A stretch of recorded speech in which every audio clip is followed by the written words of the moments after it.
بسم الله الرحمن الرحيم.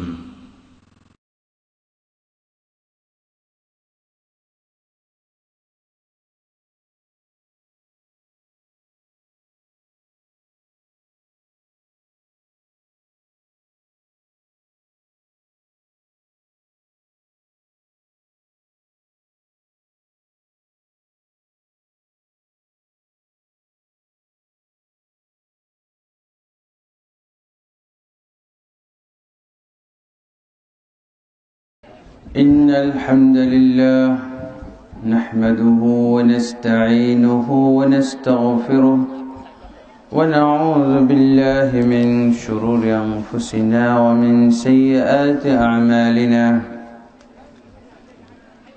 من يهده الله فلا مضل له ومن يضلل فلا هادي له، وأشهد أن لا إله إلا الله وحده لا شريك له، وأشهد أن محمدا عبده ورسوله. يا أيها الذين آمنوا اتقوا الله حق تقاته ولا تموتن إلا وأنتم مسلمون.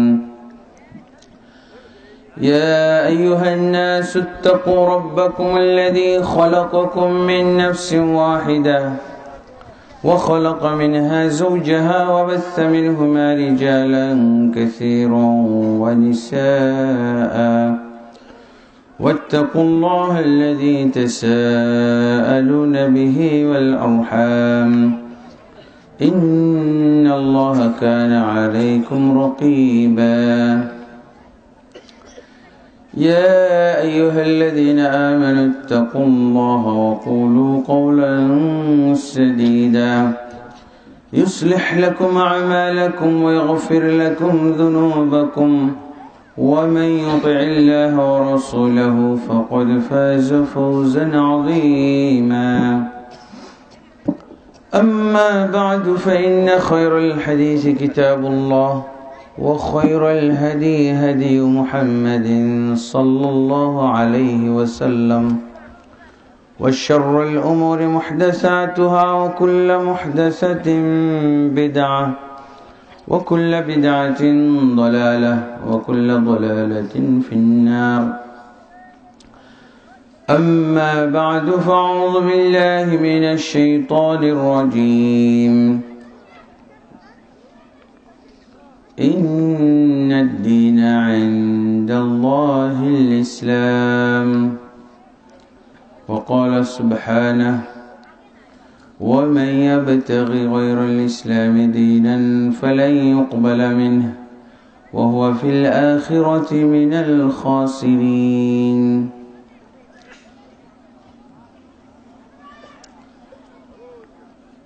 وقال سبحانه: اتبعوا ما أنزل إليكم من ربكم ولا تتبعوا من دونه أولياء قليلا ما تذكرون.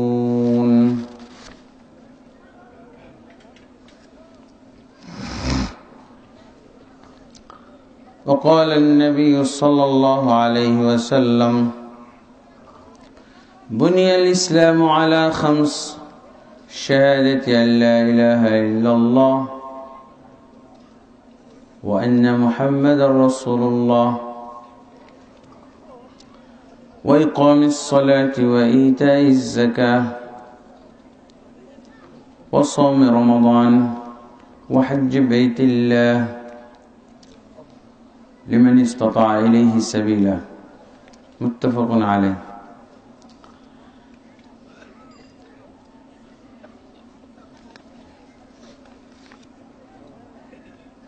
জয়রামকুড়া আহলে হাদিস জামে মসজিদের উদ্যোগে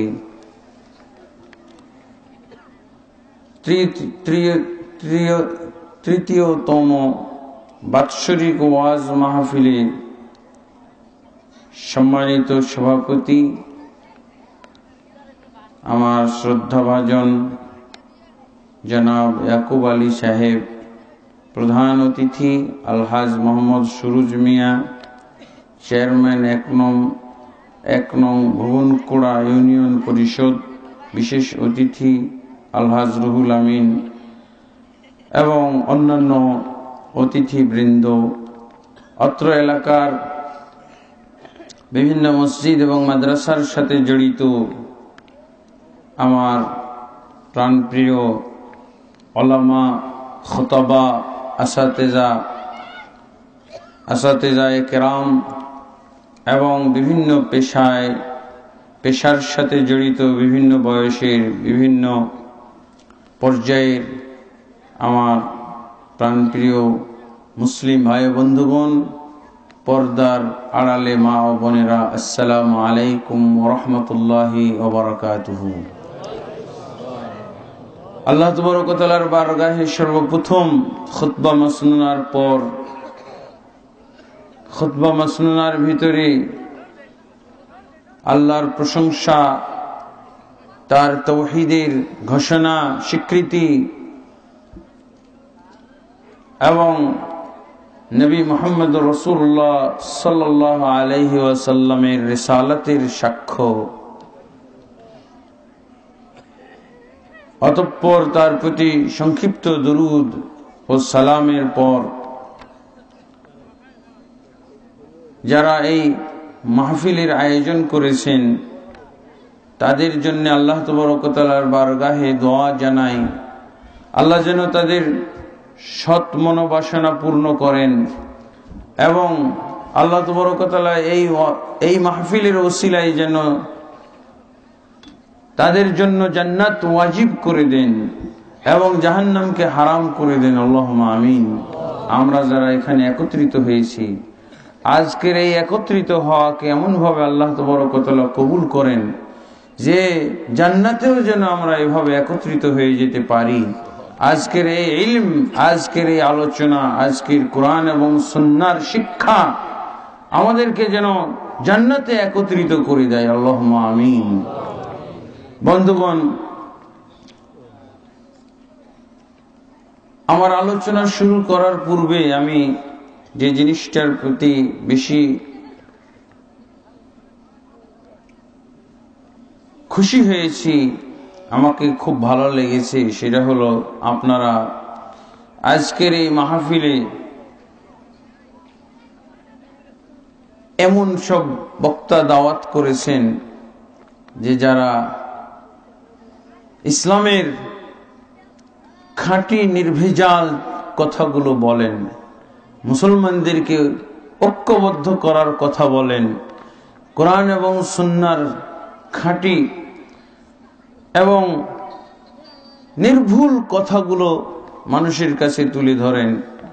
তাদের সুনাম সুখ্যাতি বিশ্বজোড়া এরকম কিছু ওয়াইজ আপনারা দাওয়াত করেছেন।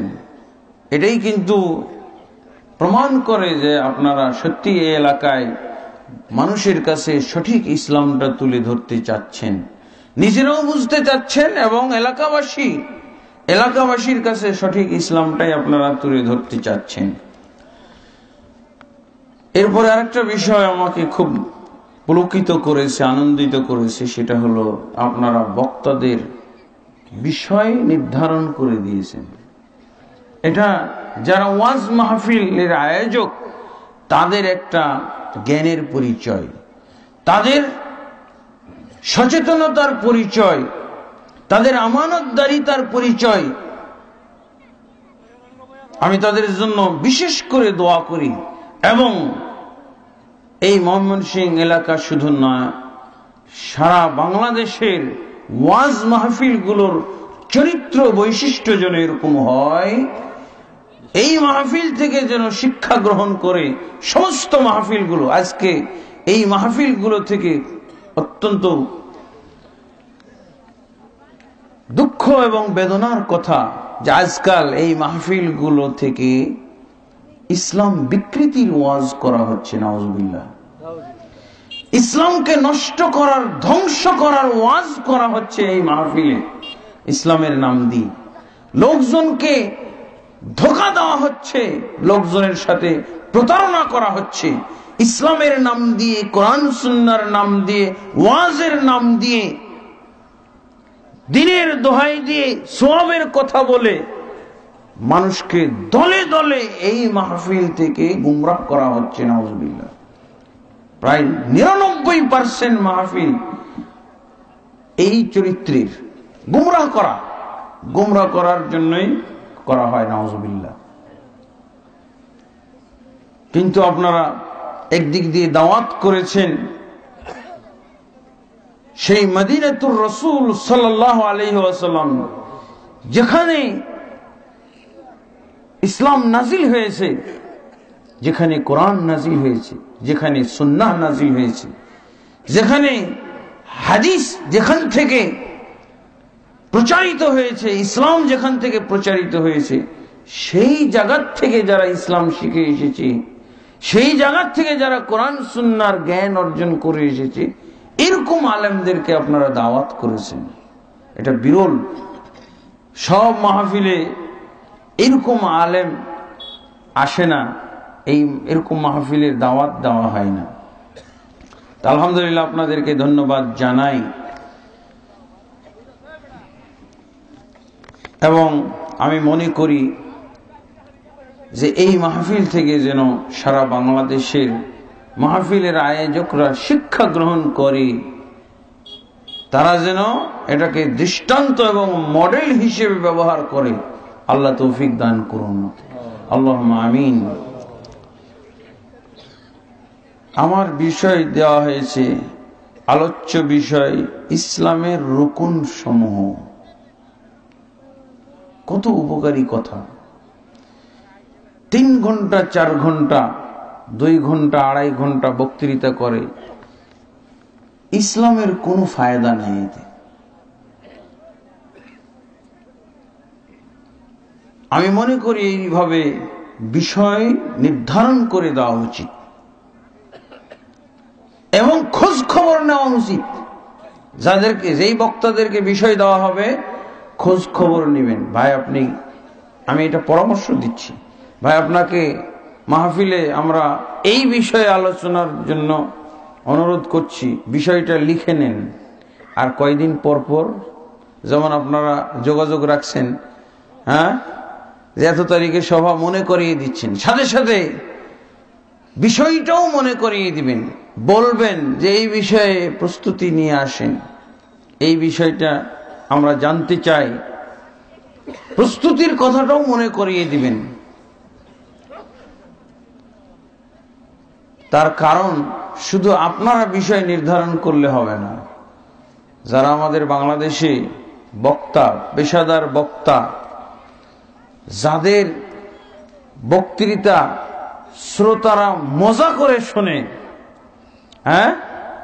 তৃপ্তি সহ শোনে, কান লাগিয়ে শোনে,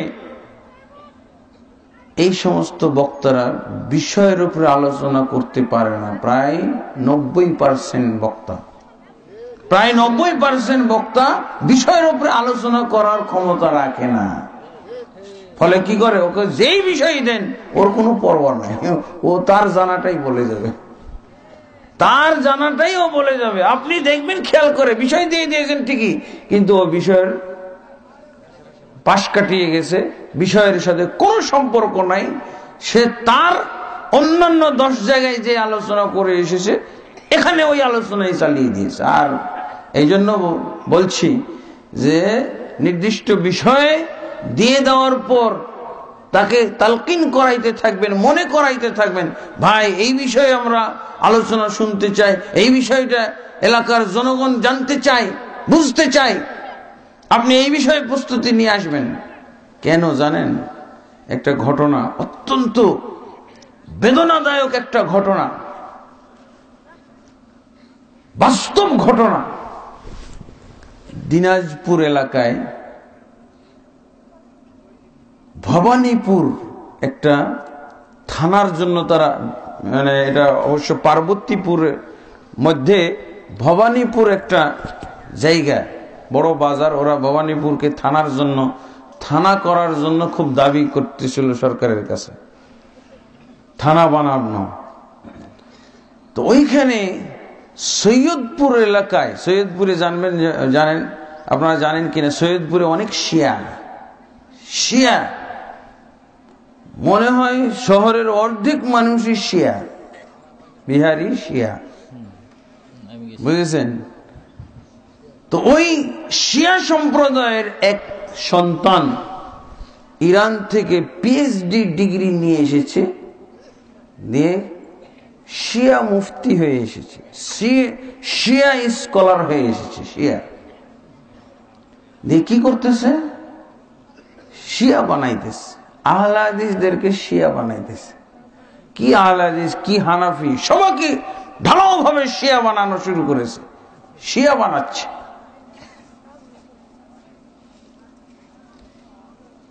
আর ও পিএইচডি ডিগ্রি নিয়ে এসেছে, এদিকে বাংলাদেশ থেকে টাইটেল পাস, দাওরা হাদিস পাস, ইরান থেকে, ইরান ইউনিভার্সিটি থেকে পিএইচডি ডিগ্রি নিয়ে এসেছে, ইংরেজি বলতেছে, আরবি বলতেছে, ফার্সি বলতেছে, কোন আলেম তার সামনে টিকে না।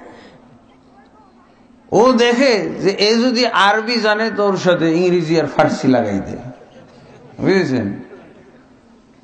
আর যদি এইভাবে দেখা যায় যে ঘায়েল করে তার কথাবার্তা বলে, কেউ তার সামনে বাহাস বা মুনাজারার জন্য যাচ্ছে না। দিনাজপুর শহরের একটা হাই স্কুলের প্রিন্সিপাল, হাই স্কুলের প্রধান শিক্ষক, ওনার এলাকায় এই দুর্ঘটনা। এমনকি সে শিয়া বানাইতে বানাইতে বানাইতে ভবানীপুর এলাকায় একটা আহলে হাদিস মসজিদের ইমামকেও শিয়া বানিয়ে ফেলেছে, নাউজুবিল্লাহ। এটা বিরাট টেনশনের ব্যাপার না? শিয়া বানিয়ে ইমামকে বানিয়ে ফেলেছে, তাহলে মুক্তাদির কি অবস্থা? হ্যাঁ, হ্যালো, ইমামকে শিয়া বানিয়ে ফেলেছে। তারপর ওরা এলাকায় কি করেছে? এলাকায় একটা মাহফিল দিয়েছে। মাহফিল আমি চিনি না, বলছে বিরাট বক্তা নিয়ে এসেছে। বক্তার বিষয় হলো শিয়াদের স্বরূপ উন্মোচন, শিয়াদের আকীদা চিন্তাধারা। কারণ কি? শিয়া দাওয়াত বন্ধ করবে। মাহফিলে বিরাট বক্তা, 30,000 টাকা হলো তার চার্জ। 30,000 টাকার বক্তা নিয়ে এসেছে, বিষয়ও বলে দিয়েছে যে শিয়াদের স্বরূপ উন্মোচন করা, শিয়াদের বদ আকীদা কি, শিয়াদের চিন্তাধারা কি, শিয়াদের ক্ষতিকর এবং উপকারী দিক কি আছে, এগুলো বিষয়ে আলোচনা করবে বক্তা। বলেও দেওয়া হয়েছে, কিন্তু বক্তা এসে সে কি শিয়াদের সম্পর্কে জানে না কিছুই, কি সে যে কিভাবে প্রস্তুতি নিবে এটাও জানে না, কোনো কিছুই জানে না। অথচ তার মুখস্থ ওয়াজ করে গেছে সব, জনগণ পাবলিক তো বুঝলোই না, মজা লাগলো খালি ওয়াজ। আর যারা আয়োজক, যারা কর্তৃপক্ষ, হাই স্কুলের প্রধান শিক্ষক, ওনার তো একেবারে মিজাজ চরম খারাপ। ওনার দৃষ্টিতে এই বক্তাটাকে 30,000 তো দূরের কথা, 3 টাকা দেওয়াও উচিত নয়, এর উপরে আরো বাড়তি জরিমানা করা উচিত। যারা শিক্ষিত তারা বক্তা মাইপে ফেলে এরকম। অথচ জনগণকে তার মুখস্থ ওয়াজ শুনিয়ে একেবারে বিমোহিত করে ছেড়েছে, একেবারে সব পাগল পাড়া। ওদের দরকার কিসের শিয়া? তুমি শিয়া হও আর সুন্নি হও, খ্রিস্টান হও, ইহুদি হও, তুমি যদি সুন্দর স্বরে ওয়াজ করতে পারো, কান মজা পাই, তাহলে এইটা হলো বক্তা, বুঝেছেন? আরো কি বক্তা, ভুয়া বক্তা। আমরা বক্তাকে আলেম মনে করে ফেলি, বিষয় দিয়ে দিলে, নির্ধারণ করে দিলে আপনি বুঝবেন যে এটা বক্তা না আলেম। বক্তা হলে ও বিষয়ের উপর ওয়াজ করতে পারবে না। শুধু বক্তা হলে বিষয় ভিত্তিক ওয়াজ করার কোনো ক্ষমতা নাই। আমি এরকম প্রধান বক্তা দেখেছি আমার সামনে, যিনি ইবতিদাইতে ফেল করেছে। যাত্রাবাড়ি মাদ্রাসায় ইবতিদাই ফেল। ইবতিদাই মানে কি? প্রাথমিক যে ক্লাসগুলো, সেখানেই ফেল করে সে সিদ্ধান্ত নিয়ে নিয়েছে যে আমার দ্বারা পড়াই হবে না, বক্তা হয়ে গেছে, প্রধান বক্তা, সব জায়গায় প্রধান বক্তা। লোকজন খুব মজা করে শুনে, ওকে বিষয় দিলেই কি আর না দিলেই কি, ও মুখস্থ ছাড়া বলার কোনো উপায় নাই। আর 10 জায়গায় 20 জায়গায় সব জায়গায় যে ওয়াজ চালায় ওইটাই আপনার বিষয় দেন আর না দেন, বুঝেছেন? আলহামদুলিল্লাহ। তো ওই ভবানীপুর এলাকার লোকজন বেচারাদের তো মনটা খুব খারাপ, কি তাহলে আর সমাধান? 30,000 টাকা দিয়ে যেই বক্তা আনলাম, সে 3টা কথাও একটা কথাও শিয়াদের ব্যাপারে বলতে পারলো না, তাহলে আর কি? ওই স্কুলেরই একজন সহকারী শিক্ষক উনি বললেন যে একজন বক্তা দেব আমি শিয়াদের ব্যাপারে বলার জন্য। কি বলছে? তখন আমার নাম বলছে, বুঝেছেন? আমার নাম বলছে যে হ্যাঁ, ওনাকে নিয়ে এসেন যদি শিয়ার ব্যাপারে বলতে, শিয়া সম্পর্কে জানতে চান, আর এলাকার লোকজনকে যদি আপনি শিয়া ধর্ম অবলম্বী হতে বাধা দিতে চান, শিয়া দাওয়াত প্রচার বন্ধ করতে চান, তাহলে আকরামুজ্জামান সাহেবকে দাওয়াত দেন। ও চিন্তই না। এইভাবে আমি ওখানে যাই আর এই সব কিস্সা কাহিনী শুনি। 30,000 টাকার বক্তা দিয়ে আমরা কয়েকদিন আগে মাহফিল করলাম, আমাদের মোটেও আশা পূর্ণ হয় নাই। হ্যাঁ, এই জন্য আবার পুনরায় আপনাকে দিয়ে আমরা মাহফিল করতেছি, দ্বিতীয় মাহফিল, একই মৌসুমে দ্বিতীয় মৌসুম। কারণ তাদের তো পিপাসা মিটে নাই, তাদের উদ্দেশ্য সফল হয় নাই, তাদের প্রয়োজন মিটে নাই, সমস্যার সমাধান হয় নাই, রয়েই গেছে, খালি ওয়াজ মাহফিল হয়েছে, এটা ঠিক, কিন্তু যা সমস্যা ছিল তাই রয়ে গেছে। তারপর আলহামদুলিল্লাহ আমি গেলাম, শিয়াদের উৎস, শিয়াদের আকীদা, শিয়াদের ইসলাম বিদ্বেষী কার্যকলাপ, শিয়াদের কোরআন বিকৃতি, শিয়াদের কোরআনের সাথে বেয়াদবি, শিয়াদের আল্লাহর সাথে বেয়াদবি, শিয়াদের সাহাবীদের সাথে বেয়াদবি, রাসূলের সুন্নাহর সাথে বেয়াদবি, এই সব চিত্রগুলো তুলে ধরলাম। আলহামদুলিল্লাহ ওই এলাকায় শিয়া তৎপরতা বন্ধ হয়েছে, আলহামদুলিল্লাহ। এক ওয়াজ মাহফিলে শিয়া তৎপরতা, আর ওই শিয়া আলেম আসেই না এলাকায়। বন্ধুগণ, আলহামদুলিল্লাহ আপনারা একটা বিষয় দিয়েছেন, আলোচ্য বিষয় ইসলামের রুকুন সমূহ। আল্লাহু আকবার। এই আলোচনা শুনলেই যথেষ্ট। ইসলাম, আল্লাহ তাবারক ওয়া তাআলা আমাদেরকে যে দ্বীন দান করেছেন ইসলাম, এটার সংক্ষিপ্ত ওয়াজ হলো, সংক্ষিপ্ত 1 মিনিটে ওয়াজ, এই বিষয়ে 1 মিনিটের ওয়াজ হলো ইসলাম মানো জান্নাতে যাও। ঠিক আছে? ইসলাম মানো জান্নাতে যাও, ইসলাম মানবে না জাহান্নামে যাও, শেষ। তাহলে মূল বিষয় তো এটাই, ইসলাম মানো এবং আল্লাহর উদ্দেশ্য সফল করো। ইসলাম না মানলে তোমার দ্বারা আল্লাহর উদ্দেশ্য সফল হলো না, তুমি অবশ্যই জাহান্নামের কীট, জাহান্নামের তুমি অধিবাসী।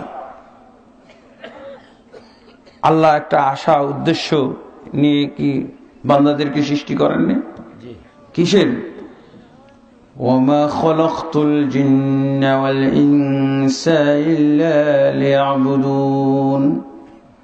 আল্লাহ বলছেন আমি জিন এবং ইনসানকে সৃষ্টি করেছি শুধু আমার ইবাদতের জন্য, আর কিছুর জন্য। ইবাদত না থাকলে পৃথিবীতে একটা মানুষও খুঁজে পাওয়া যেত না, আদমের জন্ম হতো না, কোন নবী আসতো না, একটা মানুষের সদস্য খুঁজে পাওয়া যেত না। কেন পাওয়া গেছে? ইবাদতের জন্য। ইবাদতের জন্য পাওয়া গেছে না? আজকে এখানে এই মাঠটাতে কোনো মানুষের থাকার কথা না। কেন এত মানুষের আয়োজন? কেন এই এত মানুষের সমাগম? মাহফিলের জন্য। মাহফিল না দিতেন একটা মানুষও এখানে খুঁজে পাওয়া যেত না, যাই তো? কে আসতো বলেন তো? একজন পাওয়া যাবে, হাত উঠাবে যে আমি আসতাম। রাত 12টা পর্যন্ত এখানে বসে থাকতাম। এখন কেন রাত 12টা, কেন রাত 1টা পর্যন্ত বসে থাকার প্রস্তুতি নিয়ে এসেছি? এই যে মাহফিল, আল্লাহর ইবাদত না থাকতো তাহলে ইবাদতের ফল ভোগকারী হলো কাফেররাও। জন্ম নিয়েছে না, জন্ম নেওয়ার পর আল্লাহর অসংখ্য ইবাদত, অসংখ্য নিয়ামত তারা কিন্তু ভোগ করে যাচ্ছে। আর এই অসংখ্য নিয়ামত, আল্লাহ নিয়ামত রাজি কেন দিয়েছেন? এই নিয়ামত ভোগ করে বান্দা বেঁচে থাকবে আর আল্লাহর জন্য ইবাদত করবে। ওরা শুধু নিয়ামত ভোগ করে, আল্লাহর ইবাদত করে না। যদি আল্লাহর ইবাদত করানোর উদ্দেশ্য না জাগতো তাহলে একটা মানুষ পাওয়া যেত না দুনিয়ায়, একটা জিনের সদস্য পাওয়া যেত না দুনিয়ায়। ওমা খালাকতুল জিন্না ওয়াল ইনসা ইল্লা লিয়াবুদুন, এটা হলো এই আয়াতের তাফসীর। আর ইবাদতটা কি? ইবাদত আপনি করবেন কি অবলম্বন করে? ইসলাম অবলম্বনে ইবাদত। কি অবলম্বনে ইবাদত হবে? ইবাদত তো সবাই করে। হিন্দুরা ইবাদত করে না, বৌদ্ধরা ইবাদত করে না, ইহুদিরা ইবাদত করে না, খ্রিস্টানেরা ইবাদত করে না, যে কোনো বিধর্মীরা কি ইবাদত করে না? তারা ইবাদত করে। যারাই আস্তিক তারাই আল্লাহর ইবাদতও করে। কিন্তু ইবাদত করতে হবে ইসলাম অবলম্বনে, ইসলামকে অবলম্বন করে, ইসলামের অনুশাসন মেনে, ইসলামের অনুসরণ করে। ইবাদত আর ইসলাম একই জিনিস হলো না? ইসলামের মধ্যে কি পাওয়া যাবে? ইবাদত পাওয়া যাবে। ইবাদতের ভিতরে কি পাওয়া যাবে? ইসলাম পাওয়া যাবে। ইসলাম ইবাদত একই কথা। ইসলামের সংজ্ঞার মধ্যে কি পাবেন আপনারা? এই কারণে আল্লাহ তাবারক ওয়া তাআলা এক জায়গায় বলেন ইবাদত করো, এক জায়গায় বলেন ইসলাম মানো। কথা একটাই, লা ইয়াদখুলুল জান্নাতা ইল্লা নাফসুম মুসলিমা। সহিহ মুসলিম শরীফে আছে, মুসলিম ব্যক্তি ছাড়া কেউ জান্নাতে প্রবেশ করবে না। ফাইনাল কথা, মুসলিম হও, জান্নাতে যাও। আর মুসলিম কাকে বলা হয়? মুসলিম বলা হয় যে ইসলাম পালনকারী। ইসলাম পালনকারী ব্যক্তিকে মুসলিম বলা হবে। বন্ধুগণ, আজকাল আমাদের সমাজে ইসলামের অনেক সংজ্ঞা পাওয়া যায়। ইসলামের অনেক সংজ্ঞা পাওয়া যায়। আজকে আপনারা সুন্দর একটা বিষয় নির্ধারণ করেছেন। ইসলামের সংজ্ঞা আজকাল আলেমরা দিচ্ছে, মুফতিরা সংজ্ঞা দিচ্ছে। মুফতিরা সংজ্ঞা, আজকাল সংজ্ঞা উলট পালট হয়ে গেছে। এক শ্রেণীর মুফতি, এক শ্রেণীর আলেম, এক শ্রেণীর মুহাদ্দিস, এক শ্রেণীর পীর, এক শ্রেণীর মুর্শিদ, বিরাট আলেম বলতেছে মাযহাব নাই, ইসলাম নাই। তুমি মাযহাব মানো না, তোমার ইসলাম নাই। কিসের মুসলমান? দেখছেন আধুনিক সংজ্ঞা এটা। তাহলে মাযহাবই হলো ইসলাম। কে কে কথাগুলো বলে? আমাদের দেশের তথাকথিত কিছু মুফতি বলে থাকেন। মুফতি কি বলছেন এরকম আপনারা কি শোনেননি? অনেক লোক আমার কাছে অভিযোগ করে, কি বলে, আপনি মাযহাব মানেন না তো মুসলমানই তো না। তাহলে ইসলামের সংজ্ঞা কি? মাযহাব মানা। বুঝা গেছে না? ইসলাম চিনবেন কি করে? এত বড় মুফতি, এত বিশাল পাগড়ি লাগিয়ে, আর এত তার মুরিদ, এত তার ভক্তবৃন্দ, উনি বলতেছেন মাযহাব নাই তো কিসের মুসলমান? শোনেন না? এরকম শোনা যায়। আবার কিছু মুফতি, মুহাদ্দিস, পীর, মুর্শিদ আছে, ওরা বলছে আপনি পীর ধরেননি এখনো, হ্যাঁ? আপনি মুরিদ হননি, আপনি তো জান্নাতে যেতে পারবেন না, মুসলমানই থাকতে পারবেন না। আল্লাহ তো বলছেন মুসলিম ব্যক্তির জন্য হলো জান্নাত। আর এরা কি বলতেছে, আপনি পীর ধরেননি, আপনার জান্নাত নাই। কে আপনাকে জান্নাতে নিয়ে যাবে? কিভাবে আপনি জান্নাতে যাবেন? তাহলে পীর ধরাটাই যেন ইসলাম।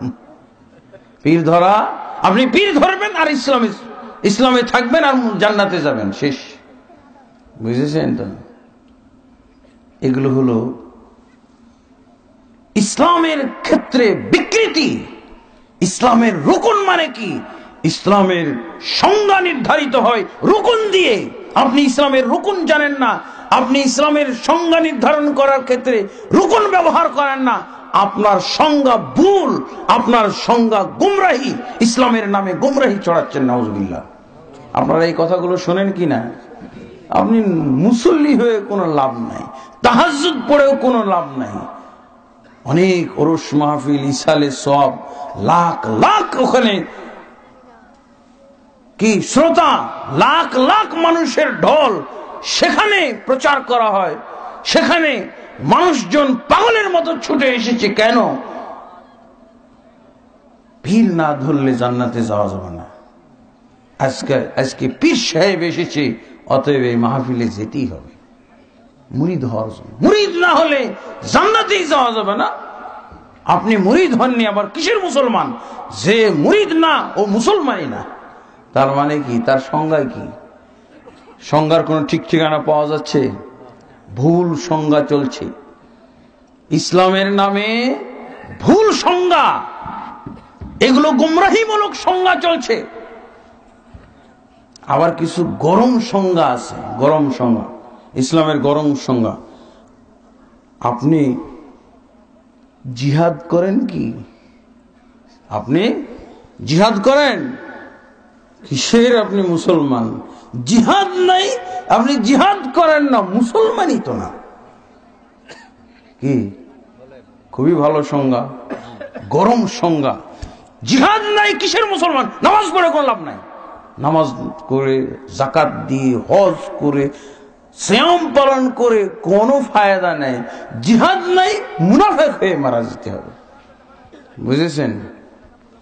এ তো আরবিতে যারা বলে, আরবিতে জিহাদ বলে, আবার এর পাশাপাশি কেতাল বলে। কেতাল মানে সশস্ত্র যুদ্ধ আপনি করবেন না, মুসলমানই তো না। তাহলে সংজ্ঞাটা কি? সংজ্ঞাটা হলো জিহাদ করা, কেতাল করা। তাহলে আপনি মুসলমান, তাহলে আপনি জান্নাতে যাবেন। এরপরে আসেন আরেক দল, আরবি বলবে না, ওরা বাংলা বলে সংগ্রাম। আপনি কি সংগ্রাম করেন? আপনি কি আন্দোলন করেন কিনা? আন্দোলন করলে মুসলমান, আর আন্দোলন সংগ্রামের সাথে না থাকলে মুসলমান না। আর আন্দোলন সংগ্রাম কাকে বলা হয়? হই হই হই হই হই হই, রাস্তাতে বেরিয়ে যায় হই হই করবেন, বাস মুসলমান। এই যে ইসলামী আন্দোলন করতেছে, হই হই হই হই। কিসের নামাজ, কিসের হজ, কিসের যাকাত? আর এগুলো ফলাও সব কথা। এক ডাক্তার সাহেব অভিযোগ করতেছে, আমাকে বলতেছে, আমি একজন ভালো মুসলমান আন্দোলন, ইসলামী আন্দোলনের সদস্যকে একটা নামাজ শিক্ষা দিলাম। ভাই, এই কিতাবটা একটু পড়েন, এই বইটা একটু। উনি একেবারে কিতাবটা নিক্ষেপ করে বলছে, ফলান আপনার নামাজ শিক্ষা। দিন কায়েমের আন্দোলনে নাই, নামাজ নামাজ নামাজ নামাজ করে। কি বুঝলেন? উনি দিন কায়েমে ব্যস্ত। দিন কায়েমের কি যে আন্দোলন করতেছে, কি কায়দায় আন্দোলন করছে, ওইটা না করলে নাকি মুসলমানই না। এটা হলো সংগ্রাম। বুঝেছেন? ওরা বলছে জিহাদ আর কিতাল, আরেক দল বলতেছে সংগ্রাম করতে হবে, তাহলে মুসলমান থাকবেন। কিসের আলেম আর কিসের মাদানি আর কিসের মক্কি, এসব আলেমের কোন দাম নাই। এসব ইবাদত এবং আমল করে কোনো ফায়দা নাই। দিন কায়েম করতে হবে, ইসলামী রাষ্ট্র কায়েম করতে হবে। দিন কায়েম আর ইসলামী রাষ্ট্র, এটাই হলো ইসলাম। ইসলামের সংজ্ঞা দেখছেন? এগুলো চলছে না? এগুলো তো বলছে মানুষ, এইভাবে মানুষ দাওয়াত দিচ্ছে। এমনকি আমাদের সমাজে ইসলামের সংজ্ঞা এত নিচে নেমে গেছে, এত সংক্ষিপ্ত হয়ে গেছে। আপনাদের এলাকায় আছে কিনা এদিকে মুফতি সাহেব ইসলামের একটা সংজ্ঞা দিচ্ছেন, আর ঢাকাতে দেখবেন মহিলারা ইসলামের সংজ্ঞা বের করেছে। ঢাকার মহিলাদের ইসলামের সংজ্ঞাটা শোনেন, শুনবেন তো? তাহলে উপরে মুফতি সাহেবের সংজ্ঞা আর নিচে মহিলার সংজ্ঞা। মুফতি সাহেব যদি একটা নতুন সংজ্ঞা দিতে পারেন, তার সংজ্ঞা অনুযায়ী একজনের ইসলাম থাকবে আর তার সংজ্ঞা অনুযায়ী ইসলাম থাকবে না, তাহলে মহিলা পিছিয়ে থাকবে কেন? ঢাকা শহরের মহিলারা ইসলামের সংজ্ঞা নির্ধারণ করেছে কি, আজান দিলে মাথায় কাপড় দেওয়াই ইসলাম। বুঝেছেন? এই তুই কেমন মহিলা, তুই কি মুসলমান না? আজান হচ্ছে, মাথায় কাপড় দিছিস না কেন? ওর নামাজও পড়া লাগবে না, খালি মাথায় কাপড় দিলেই মুসলমান। দেখছেন, এটাও কোন কম যুক্তিসঙ্গত সংজ্ঞা না। মুফতি সাহেব যদি বলেন যে মাযহাব ছাড়া ইসলাম নাই, মুসলমান থাকে না, তো মহিলা বলতেছে মাথায় কাপড় না দিলে ইসলাম থাকে না। ঠিক আছে? দেখছেন, এগুলো সব মূর্খতা থেকে ইসলামের সংজ্ঞা এসেছে। কিসের মুফতি? মুফতি আর মহিলা এক, কোনো পার্থক্য নাই। মুফতি আর মহিলা একই কাতারের লোক। মুফতি যেমন সংজ্ঞা নির্ধারণ করলো, মাযহাব না মানলে মুসলমান থাকে না, ইসলাম থাকে না, মহিলা বলছে আজান দিলে কাপড় মাথায় না দিলে মুসলমান থাকে না। মুফতি আর মুহাদ্দিস একই কাতার, মহিলা আর মুফতি একই ধরনের হলো কিনা? আল্লাহু আকবার। তাহলে কি হবে? ইসলামের সংজ্ঞা হবে এটা। আজকে আপনারা যেটাকে শিরোনাম করেছেন, আলোচ্য বিষয় আরকানুল ইসলাম, ইসলামের রুকুন সম্বলিত ইসলাম হলো ইসলামের আসল সংজ্ঞা। কে সংজ্ঞা নির্ধারণ করে দিয়েছেন? স্বয়ং আল্লাহ রাব্বুল আলামিন, কোন মুফতির সংজ্ঞা নয়। মুফতি এই ওয়াজ করেন না, মুফতি তার সংজ্ঞায় তো ইসলামের ওয়াজ করে থাকেন। পীর মুর্শিদ তার সংজ্ঞার ইসলামের ওয়াজ করে থাকেন। আজকে আপনাদের এখানে ওয়াজ হচ্ছে, আল্লাহর সংজ্ঞাই তো ইসলামের ওয়াজ। আল্লাহ ইসলামের যে তারিফ করেছেন, যেই সংজ্ঞা দান করেছেন, যেই ডেফিনিশন দিয়েছেন, সেইটার ওয়াজ আজকে হচ্ছে। এই ওয়াজ অবশ্যই ব্যতিক্রম ধর্মী, এই মাহফিল অবশ্যই ব্যতিক্রম বৈশিষ্ট্যপূর্ণ।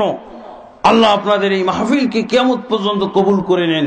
এই মাহফিলের আসর, এই মাহফিলের প্রভাব সারা ময়মনসিংহের উপরে পড়ে যাক, সেই কামনা এবং সেই দোয়া আমরা করি। কথাগুলো কি আমি মিথ্যা বলছি ভাই? মুফতি সাহেবের সংজ্ঞা আর মহিলার সংজ্ঞা, উপরে মুফতির সংজ্ঞা আর নিচে মহিলার সংজ্ঞা। ওই মহিলার আর কিচ্ছু লাগে না, ইসলাম পালন করার জন্য আর কিছু করতে হয় না, শুধু আজান দিলে মাথায় কাপড় দিলেই হয়ে যায়। আর কোরআন সুন্নাহর খোঁজ খবর নেওয়ার দরকারই নাই।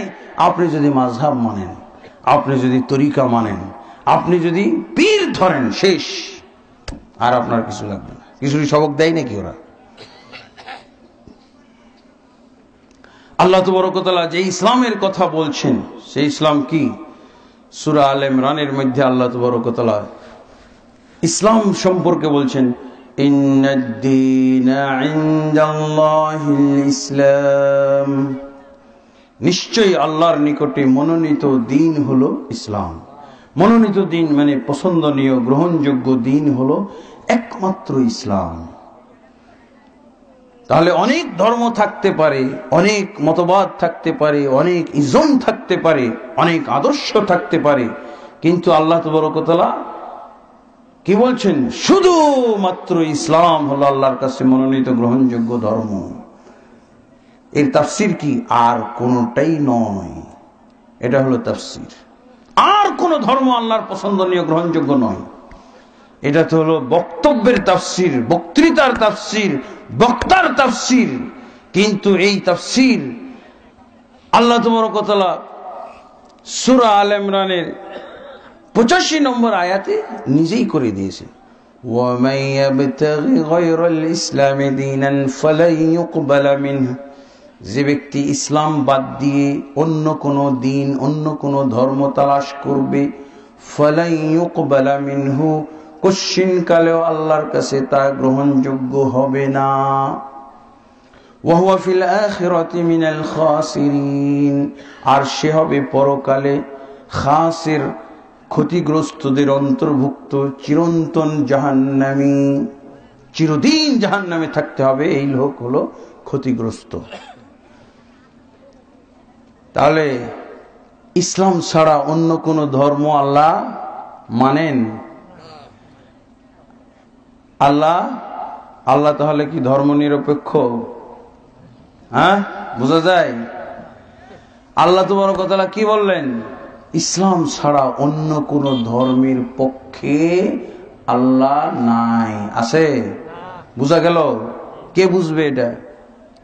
হ্যাঁ, তাহলে এই আয়াত থেকে, এই শিরোনাম থেকে আমাদের বুঝে নিতে হবে ইসলাম ছাড়া অন্য কোন ধর্ম আল্লাহ পছন্দ করেন না। তাহলে আমাদের সমাজে দুইটা, এই ব্যাপারে এই কোরআন বিরোধী দুইটা আকীদা আমাদের সমাজে অলরেডি এস্টাবলিশ হয়ে গেছে, প্রতিষ্ঠিত হয়ে গেছে, কায়েম হয়ে গেছে।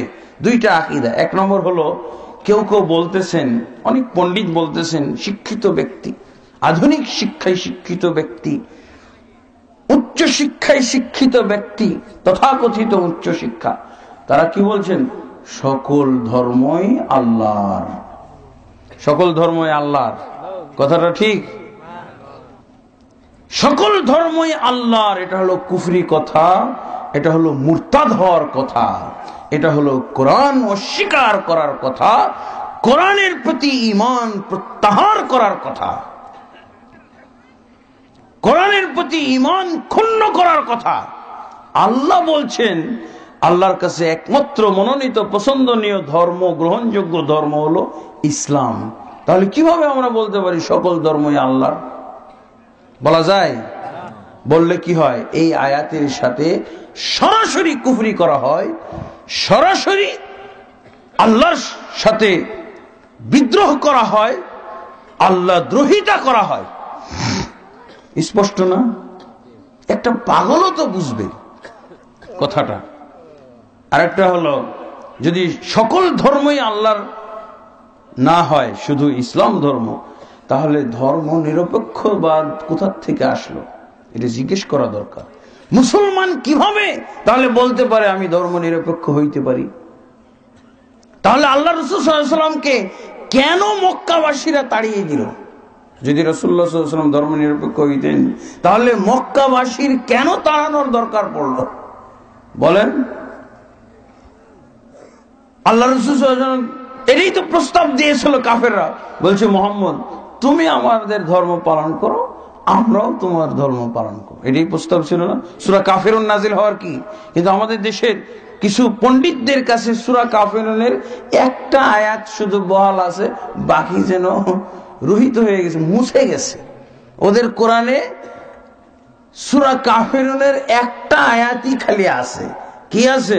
লাকুম দীনুকুম ওয়ালিয়াদিন, লাকুম দীনুকুম ওয়ালিয়াদিন, তোমাদের জন্য তোমাদের দিন, আমাদের জন্য আমাদের দিন। বলেন, সূরা কাফিরুনের একটাই আয়াত আছে না আরো আয়াত আছে? কি বলেছে? প্রথম আয়াতগুলো গেল কোথায়? প্রথম আয়াত তেলাওয়াত করবেন না, আপনি আগেই চলে যাবেন 6 নম্বর আয়াতে। এটা কেমন কথা ভাই? এই সূরায় তো একটাই আয়াত নাই, আগের আয়াতগুলো কি? কুল ইয়া আইয়ুহাল কাফিরুন, হে কাফের জাতি। কি বলা হচ্ছে? হে কাফের জাতি, লা আ'বুদু মা তা'বুদুন, তোমরা যা কিছুর ইবাদত করো আমি তার ইবাদত করি না, করব না।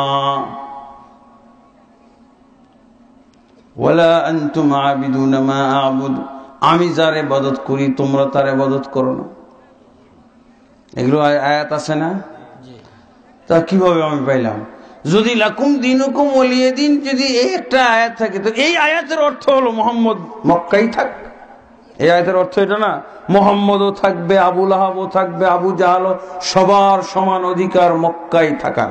তো মুহাম্মদ পালাইলো কেন? মুহাম্মদ জান নিয়ে পালাইলো কেন? মুহাম্মদকে পালাইতে হলো কেন? কারা তাড়িয়ে দিল? কেন তাড়িয়ে দিল? এটার জবাব দেন। মুহাম্মদ সাল্লাল্লাহু আলাইহি ওয়াসাল্লাম নাকি ধর্ম নিরপেক্ষ? তো এটার জবাবগুলো কে দিবে? এই জবাব না দিয়ে মুহাম্মদ সাল্লাল্লাহু আলাইহি সাল্লাম ধর্ম নিরপেক্ষ এটা বললে হবে? এটা কি চলে? মুসলমানদের বলা চলে? আপনার কি মুহাম্মদ সাল্লাল্লাহু আলাইহি সাল্লামের প্রতি মায়া নাই, দয়া নাই?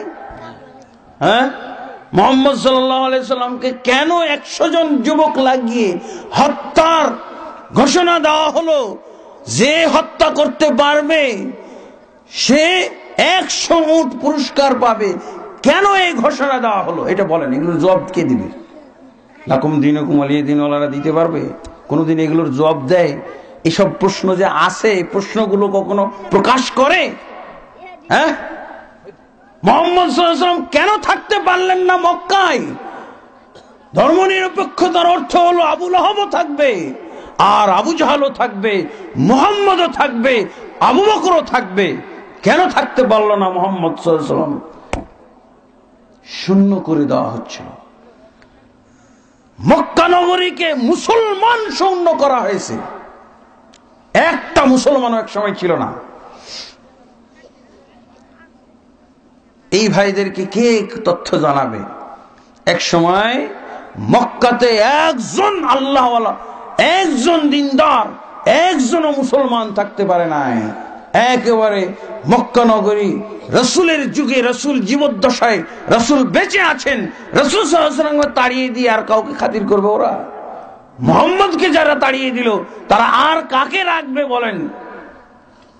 আর কাউকে রাখে নাই, কেউ থাকতে পারে নাই, সবাই বিদায় হয়ে চলে গেছিল।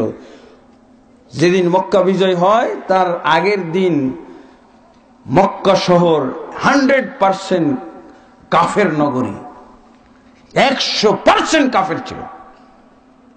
একজন মুসলমান ছিল না সেই দিন। মক্কা বিজয়ের আগের দিন